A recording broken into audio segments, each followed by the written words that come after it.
नमस्कार, मैं हूँ शिवानी और आज हम देखने वाले हैं मॉडर्न हिस्ट्री का प्रीवियस ईयर क्वेश्चन। तो क्वेश्चन हम जल्दी ही डिस्कस कर लेंगे।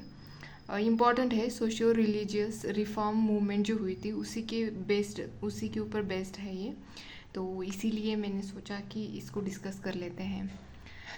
तो trace the rise and growth of socio religious reform movements with special reference to young Bengal and Brahmo Samaj. तो इसको 150 वर्ड्स में ये क्वेश्चन हमें लिखना था।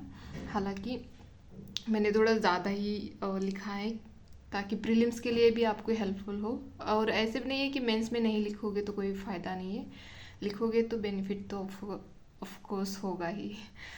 तो इंट्रोडक्शन मैंने स्टार्ट किया है यहाँ पे। Socio religious movement started in India during 19th century based on the principles of rationalism, religious universalism and social justice। तो इसी के बेस्ड ये मूवमेंट्स हुई थी। सोशियो रिलीजियस मूवमेंट जो है 19th सेंचुरी में, तो ये इसी प्रिंसिपल के बेस्ड हुई थी। तो ये मैंने यहाँ पे इंट्रोडक्शन लिखा। आगे हम देखते हैं rise and growth of socio religious reforms. कैसे उनका राइज हुआ, कैसे उनकी ग्रोथ हुई, ये लिखना है यहाँ पे। जैसे कि फर्स्ट लाइन में ही क्वेश्चन में पूछा गया है। तो यहाँ पे देखो, इंडिया में ऑर्थोडॉक्स मतलब कंजर्वेटिव प्रैक्टिसेस बहुत होती थी। मतलब जो पहले वाले जो रूढ़िवादी विचार थे उनके, या जो कस्टम्स थे उसको बहुत मानते थे। वो स्टॉन्च थे, उसको मतलब स्टॉन्चली वो उसको प्रैक्टिस करते थे। तो जैसे कि मैंने यहाँ पे एग्जांपल लिखा है कि ऑर्थोडॉक्सी प्रैक्टिसेस जैसे कि सती सिस्टम थी। मतलब अगर किसी का हस्बैंड मर जाता था तो उसको जिंदा ही उसके हस्बैंड के साथ जलाया जाता था, ये सबको पता है। नो विडो री मैरिजेस, मतलब अगर कोई विधवा स्त्री होती थी तो उसकी डबल मैरिज नहीं की जा सकती थी, मतलब लोग ऐसे अशुभ मानते थे। और इन्फेंटिसाइड्स भी हुआ करता था, मतलब अगर गर्ल चाइल्ड पैदा हुआ होगा तो उसको मार दिया जाता था। मोस्टली तो इसी में ही होता था। मतलब फिर बाद में अगर देखा जाए तो कास्ट हायरार्की भी थी, पॉलीगैमी थी, बहुत सारी चीज़ें ऐसी थी जिसकी वजह से ये इसका सोशियो रिलीजियस मूवमेंट का राइज हुआ। तो सेकंड लिखा है मैंने यहाँ पे, reform started in Bengal. First तो बंगाल और बॉम्बे में स्टार्ट हुआ था, स्लोली वो पूरे इंडिया में ही स्प्रेड हो गया। तो और थर्ड देखते हैं, प्रोमिनेंट कंट्रीब्यूटर्स। मतलब सोशियो रिलीजियस मूवमेंट्स में कौन कौन से ऐसे लोग थे जिन्होंने कंट्रीब्यूट किया। तो पहले तो नाम आता है राजा राम मोहन रॉय, इन्होंने बहुत, सती सिस्टम इन्हीं की वजह से हट गया। विवियन दिरोजियो, आप अपने तरह से प्रोनाउंस कर दीजिए। ईश्वर चंद्र विद्यासागर, ये भी थे। फिर रविंद्रनाथ टैगोर वो लेटर आए थे। देवेंद्रनाथ टैगोर थे, उनके पापा जो थे वो उनका था। फिर अपने दयानंद सरस्वती जी थे, इनका भी कंट्रीब्यूशन रहा है। लेकिन सारे लोगों का यहाँ पे लिखते तो वो बड़ा आंसर बन जाता था ना, तो इसीलिए मैंने कुछ गिने चुने ही लोग लिखे हैं यहाँ पे, मतलब उनके नेम लिखे हैं। फोर्थ वो लिखा है मैंने, position of women was filled with misery and humiliation. बहुत ही ख़राब पोजीशन थी वुमेन की, ना उनको एजुकेट किया जाता था, मतलब एजुकेशन लेने की परमिशन थी, ना ही उनको अपने राइट्स के बारे में अवेयरनेस था, ना ही उनको दिया जाता था। तो बहुत ही बेकार हाल थे इनके।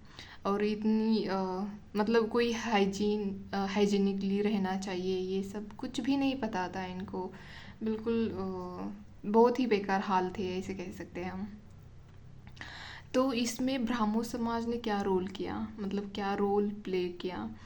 तो ब्राह्मो समाज जो था वो पहले तो आत्मीय सभा था 1813 को, मतलब 1813 सॉरी तो उस टाइम पे ये आत्मीय सभा था। फिर बाद में जाके ये ब्राह्मो समाज बन गया 1828 को, इसको इस्टेब्लिश किया गया था राजा राम मोहन रॉय द्वारा।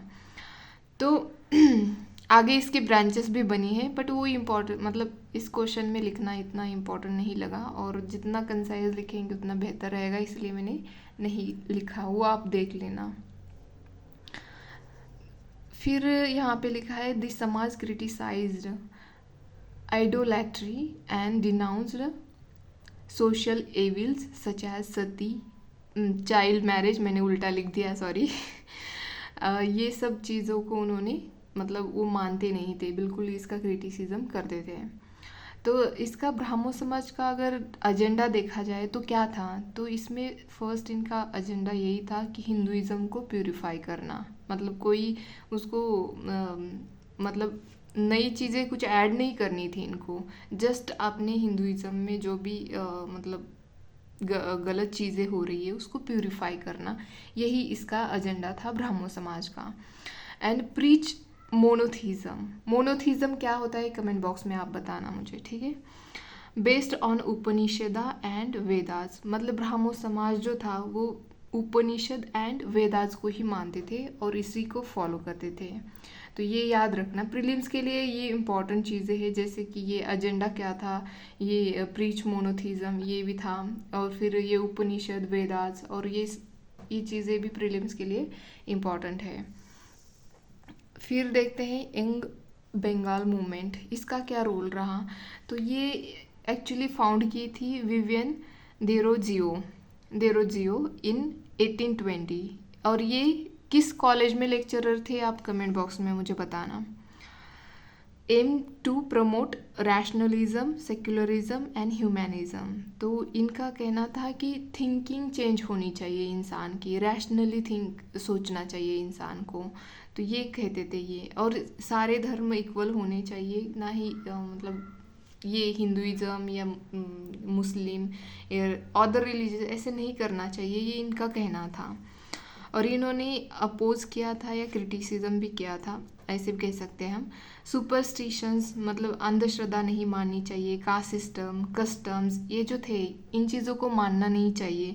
और इन्होंने वुमेन्स के राइट थे, उनके एजुकेशन के बारे में इन्होंने सपोर्ट किया था, मतलब अपनी आवाज़ उठाई थी। तो ये थे विवियन देरोजियो, मतलब इन्होंने यंग बंगाल मूवमेंट स्टार्ट किए थे, और ये काफ़ी यंग एज में मर गए थे, आई थिंक 25 या कुछ ऐसे ही समथिंग पे मर गए थे। तो आप देख लेना। लास्ट में यहाँ पे मैंने कंक्लूड किया है, social reform 19th century contribute in Indian society and provided foundation of Indian national movement in 20th century and beyond। तो आज भी हम बहुत कुछ इससे सीख सकते हैं, जो भी हमारे समाज में चीज़ें चल रही होती है, गलत प्रैक्टिसेस हो रही होती हैं, तो उसके लिए इनसे हम काफ़ी इन्फ्लुएंस होते हैं। अगर कभी कुछ कहीं पे एग्जाम्पल देना होता तो राजा राम मोहन राय का दिया जाता है, तो आज के टाइम पे भी ये हमारे लिए हेल्पफुल है।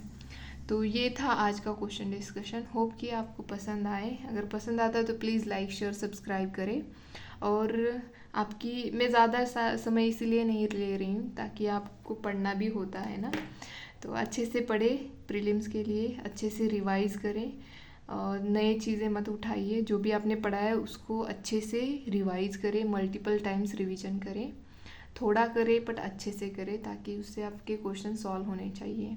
और वैसे भी आपने टेसरी ज्वाइन की ही होगी और क्वेश्चन सॉल्व करते ही होंगे, ठीक है। तो आज के लिए इतना ही, धन्यवाद।